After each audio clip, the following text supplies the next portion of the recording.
بسم اللہ الرحمن الرحیم هو الاول والآخر والظاہر والباطن وهو بكل شيء علیم۔ درود شریف پڑھ لیجیے۔ اللہم صلی علی سیدنا مولانا محمد وعلی آل سیدنا مولانا محمد وبارک وسلم۔ ملحدین کے متعلق عرض کر چکا تھا، پہلی بات یہ تھی کہ سوال کرنا ان کا حق نہیں ہے، سوال کرنا ہمارا حق ہے۔ دوسری بات یہ بتائی تھی کہ اللہ رب العزت کا وجود وہ ضروری ہے اور اس پر دلیل یہ ساری کائنات ہے، اور کائنات میں اللہ کے وجود پر اتنے دلائل ہیں کہ جو انسان کی شمار سے باہر ہے، ان گنت دلائل موجود ہے اللہ کے وجود پر۔ دوسری دلیل دیکھیے، یہاں جو ہم بات کریں گے نا وہ عقل سے کریں گے، چونکہ ملحدین عقل کو مانتے ہیں اور وہ کہتے ہیں کہ اسلام عقل کے خلاف ہے، اور ہم نے یہ بات ثابت کرنی ہے کہ اسلام عقل کے خلاف نہیں ہے۔ اور اگر کوئی بات آپ کو عقل کے خلاف نظر آ بھی جائے تو اسلام عقل کے تابع نہیں ہے۔ یہ انشاءاللہ ایک مستقل لیکچر ہے۔ دیکھیے ایک آسان سی مثال جس کا عقل بھی تقاضا کرتا ہے، ایک چھوٹی سی جگہ، مثلا یہ مسجد لے لیں، جو ایک محدود چار دیواری ہے، اس کا بھی ایک نظام ہے اور اس نظام کو چلانے کے لیے افراد کی ضرورت ہے۔ یہاں جب آپ آئیں گے اور مسجد کے امور میں سے کسی امر کے متعلق سوال کریں گے، یا مثلا آپ نے امام صاحب کی یا مؤذن صاحب کی شکایت لگانی ہے، تو آپ کیا کریں گے؟ یہاں انتظامیہ والے کہاں ہیں؟ آپ کو پتہ ہے کہ کوئی مسجد انتظامیہ کے بغیر نہیں چلتی۔ اس مسجد میں کوئی ایک شخص ایسا بھی ہونا چاہیے کہ جس کی بات فائنل ہو اور حرف آخر ہو، ورنہ تو بہت بڑی پریشانی ہو جائے گی۔ ایک آدمی آ کے کہتا ہے پنکھا چلا دو مجھے گرمی لگ رہی ہے، دوسرا بندہ آ کے کہتا ہے پنکھا بند کر دو مجھے سردی لگ رہی ہے۔ یہ مسجد انتظامیہ سنبھالنا کوئی آسان کام نہیں ہے، اس میں بہت کچھ چیزیں اٹھانی پڑتی ہے۔ ایک بندہ آ کر کہتا ہے میرے گھٹنے میں تکلیف ہے، آپ یہ ہے کہ دریاں بچھا دیں مجھے پریشانی ہوتی ہے۔ دوسرا بندہ آ کے کہتا ہے اس میں دھول مٹی ہے، ہم سجدے میں جاتے ہیں وہ چیز ہمارے حلق میں جاتی ہے۔ ایک کہتا ہے کہ نماز کا وقت یہ ہونا چاہیے، دوسرا کہتا ہے نہیں یہ نہیں ہونا چاہیے، یہ ہونا چاہیے۔ تو اب ظاہر ہے کہ یہاں کیا کیا جائے گا؟ تو کسی ایسے شخص کا وجود کہ جس کی بات انتظامیہ میں حرف آخر ہو، ورنہ تو ایک آپ کو دوسرے کے پاس جائیں گے، دوسرا تیسرے کے پاس بھیجیں گے، تیسرا چوتھے کے پاس بھیجیں گے، یوں چکر ہی لگاتے رہیں گے، لیکن ایسا بندہ آپ کو نہیں ملے گا کہ جس میں فیصلہ کرنے کی صلاحیت موجود ہو۔ آپ کسی بھی ادارے میں چلے جائیں، یہ اسکول میں چلے جائیں، کسی مدرسے میں چلا جائیں، کسی فیکٹری میں چلے جائیں، وہاں بہت سارے افراد ہوں گے، لیکن ان کے نظم و نسق کا تقاضا کیا ہے کہ کوئی ایک شخص ایسا ہونا چاہیے جس کی بات حرف آخر ہو اور جس میں فیصلہ کرنے کی صلاحیت موجود ہو اور اس کے فیصلے کو سارے تسلیم کریں۔ آپ کو کسی ادارے میں، فیکٹری میں جانے کی ضرورت نہیں ہے، آپ اپنے چھوٹے سے گھر کو دیکھ لیں۔ آپ کے گھر کے اندر 4 5 یا 10 افراد ہوتے ہیں، تو وہاں بھی کوئی ایک شخص ایسا ہوتا ہے کہ جس کی بات حرف آخر ہوتی ہے۔ ہر خاندان میں ایک شخص ایسا ہوتا ہے کہ جس کی بات حرف آخر ہوتی ہے۔ مثال کے طور پر ایک شخص ہے، وہ نکاح کرنا چاہتا ہے یا کوئی کاروبار کرنا چاہتا ہے، آپ سے کہتے ہیں جی میں نے آپ سے یہ کاروبار کرنا ہے، آپ کہتے ہیں صبر کرو میں امی سے پوچھتا ہوں، امی سے پوچھتے وہ کہتے صبر کرو میں تمہاری بہنوں سے پوچھتی ہوں، بہنوں سے پوچھتے وہ کہتے صبر کرو تمہارے بھائیوں سے پوچھتی ہوں، بھائیوں سے پوچھتے وہ کہتے صبر کرو میں ابا سے پوچھتا ہوں، ابا سے پوچھتے وہ کہتے صبر کرو میں تمہارے امی سے پوچھتا ہوں۔ تو یوں تو فیصلہ کون کرے گا؟ کوئی ایک تو ایسا ہوگا کہ جس کی بات کو سب مانتے ہوں گے اور وہ فیصلہ کرے گا۔ اگر خاندان میں کوئی بڑا نہ ہو اور اس کی بات حرف آخر نہ ہو تو ہر ایک اپنی لاٹھی ہانکتا ہے اور اپنی مرضی سے چلتا ہے اور اس گھر کا نظام تباہ ہو جاتا ہے۔ تو بہرحال عقل کا تقاضا یہ ہے کہ چاہے چھوٹا سا گھر ہو، چھوٹی سی فیملی ہو، بلکہ نبی علیہ الصلوۃ والسلام نے فرمایا جب تم سفر میں جاؤ اور 2 آدمی ہو تو کسی ایک کو امیر بنا لینا۔ اگر 2 بندے بھی ہوں گے نا تو ان میں سے بات کسی ایک کی چلے گی۔ یہ میں ایک چھوٹے سے گھر کی بات کر رہا ہوں، اگر اس چھوٹے سے گھر میں ایسا کوئی فرد نہ ہو، یہ عقل کا تقاضا ہے، میں نہیں کہتا۔ عقل یہ چاہتی ہے کہ کسی ایسے شخص کا وجود ضروری ہے کسی گھر میں، کسی ادارے میں، کسی فیکٹری میں، کہ جس کی بات کو جس میں بات کرنے کی صلاحیت ہو۔ تو کیا خیال ہے اتنے بڑے کائنات کے متعلق کہ جس میں ہزاروں لاکھوں کہکشائیں موجود ہیں، اور اتنے بڑے نظام کے متعلق جہاں بارش کی بھی ضرورت پڑتی ہے، جہاں دھوپ کی بھی ضرورت پڑتی ہے، جہاں ہواؤں کی بھی ضرورت پڑتی ہے، کیا اس کو انتظام کرنے والا اور اس کو سنبھالنے والا کوئی نہیں ہے؟ یہ عقل کہہ رہی ہے، میں نہیں کہہ رہا۔ اب جو بندہ اللہ کے وجود کا انکار کرتا ہے وہ کم از کم اتنا تو سوچ لے کہ میں اپنے چھوٹے سے گھر میں ایسا نظام برداشت نہیں کر سکتا جیسا نظام میں اس پوری کائنات کے اندر دیکھ رہا ہوں۔ تو عقل کا تقاضا یہ ہے کہ اس کائنات پر بھی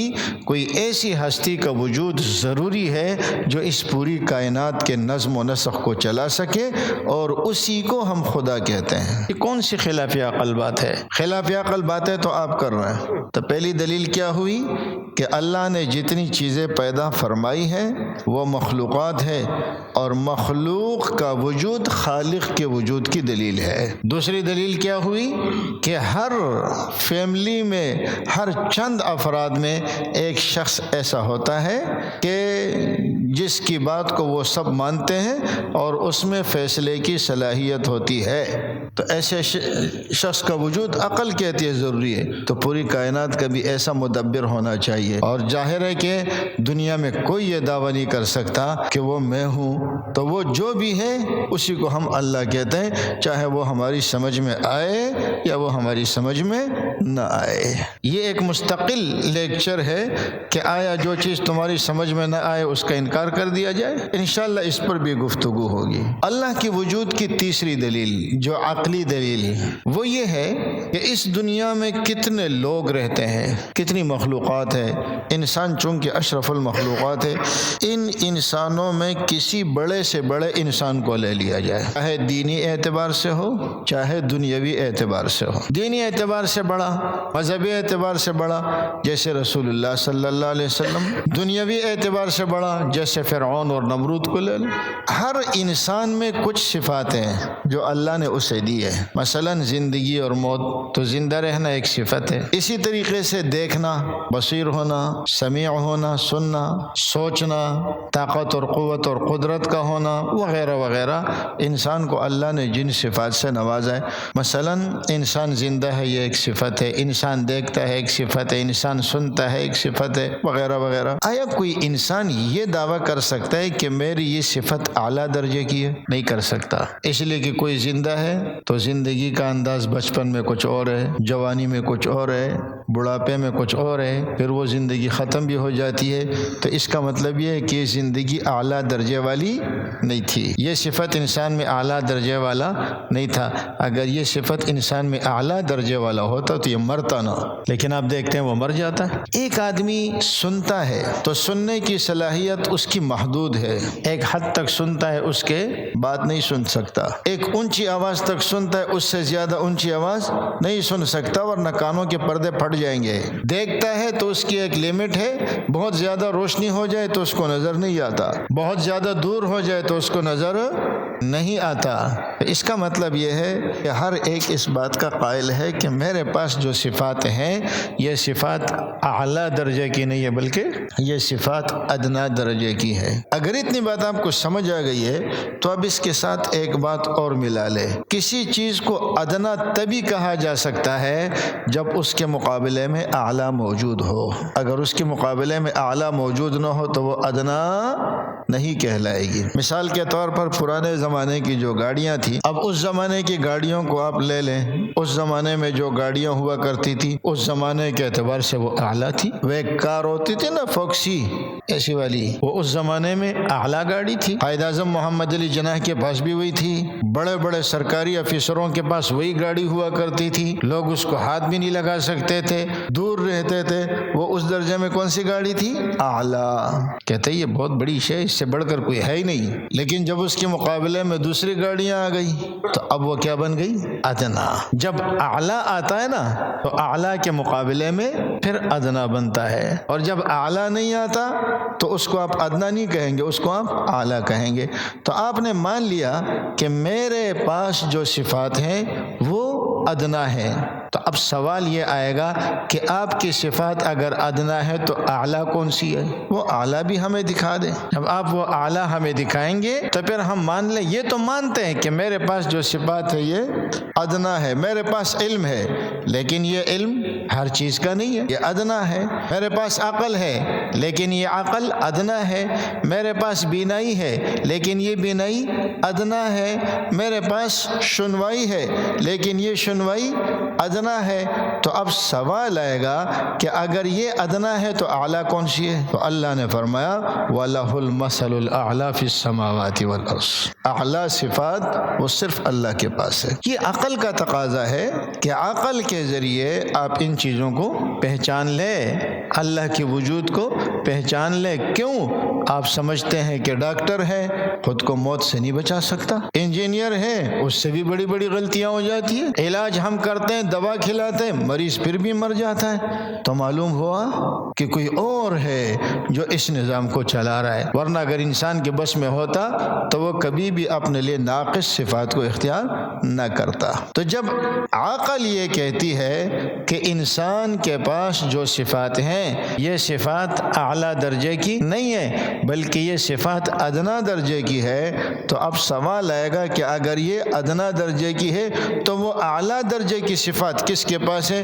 ہم ملحد سے کہتے ہیں اب آپ تلاش کرنا شروع کر دیں۔ چلے ہم کچھ نہیں کہتے، اب آپ تلاش کرنا شروع کر دیں کہ یہ اعلیٰ درجے کی صفات کس کے پاس ہے۔ تو جب دیکھنا شروع کیا تو ایک ذات ماننی پڑے گی، چاہے آپ نے دیکھی ہو یا نہ دیکھی ہو، ایک ذات اس کو ماننا پڑے گا کہ ایک ذات ایسی ہے، اور وہ کیا ہے؟ ہوا اسم لذات الواجب الوجود، ایسا ذات جس کا وجود ضروری ہے، جو تمام صفات کمال کو جامع ہے اور جو تمام صفات نقصان سے پاک ہے، اور وہ ذات کس کی ذات ہے؟ اللہ رب العزت کی۔ تو اگر عقل کے اعتبار سے اول تو یہ سوال ہمارا نہیں بنتا، ہم ملحد سے سوال پوچھیں گے کہ آپ کوئی دلیل دے کہ اللہ موجود نہیں ہے، اس لیے کہ خلاف ظاہر کا دعویٰ آپ نے کیا ہے، لیکن اس کے باوجود بھی ہم دیکھتے ہیں تو عقل بھی اس بات کا تقاضا کرتی ہے کہ ایسی ذات کا وجود ضروری ہے کہ جو پورے کائنات کو بنانے والا ہو، ورنہ یہ جو کائنات بنی ہے انسانوں میں کوئی اس کا بنانے والا نہیں ہو سکتا۔ ایسی ذات کا وجود ضروری ہے کہ جس کی بعد حرف آخر ہو، وہ جب چاہے بارش برسا دے، جب چاہے کسی کو پیدا کرے، جب چاہے کسی کو مار دے، اور اس کے ساتھ اس میں کوئی شریک نہ ہو۔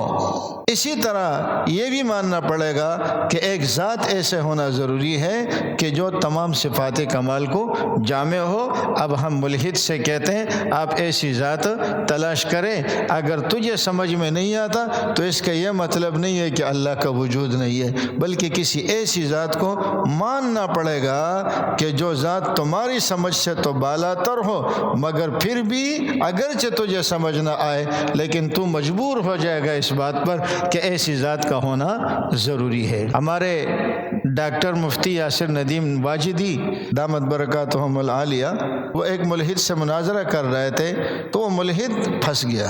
جب پھنس گیا اس نے کہا جی ہم بھی مانتے ہیں کہ کوئی سپریم پاور ہونا ضروری ہے، کوئی سپریم پاور ہونا ہم بھی مانتے ہیں، اس لیے کہ دوسرا راستہ ہی نہیں ہے ان کے پاس، ہم مانتے ہیں، لیکن یہ جو تم کہتے ہو نا کہ اس کا نام اللہ ہے، ہم اس کو نہیں مانتے۔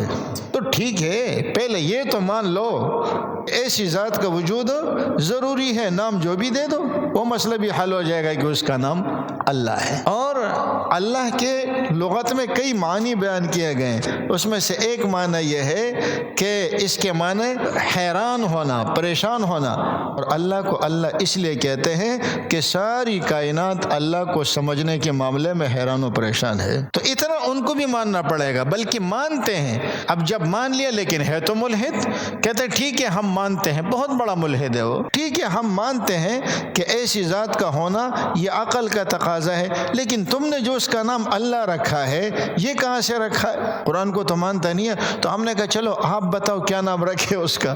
یہ تو کوئی بات نہ ہوئی، پہلے اس ذات کو تو مان لو، پھر اس کا نام کیا ہے اس پر بھی انشاءاللہ پھر کر لیں گے۔ بہرحال اللہ کا وجود ایسے یقینی اور ضروری مسئلہ ہے کہ ایک ملحد بھی اس کو ماننے سے اب انکار نہیں کر سکتا۔ اللہ ہمیں عمل کی توفیق نصیب